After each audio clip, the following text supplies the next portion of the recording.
Here we have a John Deere E360LC excavator. It's made in 1/50th scale, and I'm not entirely sure who the manufacturer is. If you take a look at the box, you can see on the underside you have this EFF.com. I'm not sure if that's pronounced F or EFF. You know, if it's short for something, I really don't know. I haven't looked at the site, but I would guess that's the manufacturer. The box doesn't really have a whole lot to it. It's got a picture of the real machine there and the statistics there. A lot of Asian characters on the box because it is an Asian market machine. And you can kind of tell that because there's not much room for any emissions equipment, you know, back here and under the hood. Because as far as I know, China doesn't have to deal with either any or much, if all, of the emissions regulations that they do, you know, elsewhere. Now, as far as the actual machine goes, the model, this is a very well done model. The undercarriage is very well done. It's got spring tension, you know, on the idler. It's got some very fine decals here. The tracks look pretty good. They're triple grouser, you know, like you'd expect to find on an excavator. The cab detail, the interior, is very well done. It's got the two-tone, you know, inside there with the tan and the black.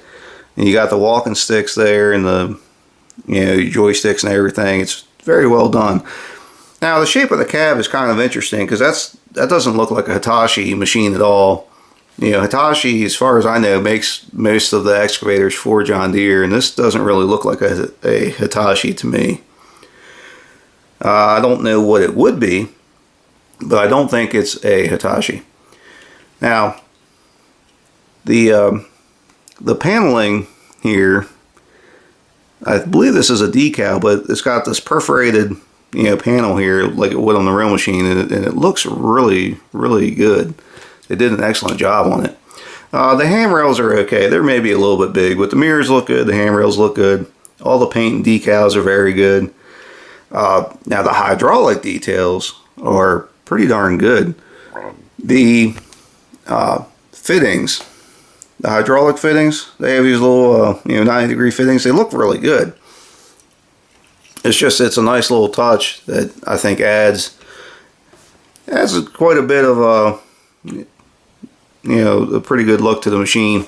The bucket is pretty well done. It looks very good. Now, the range of motion on the excavator is excellent. The cylinders are pretty stiff. It'll definitely hold, you know, any pose you want to stick it in.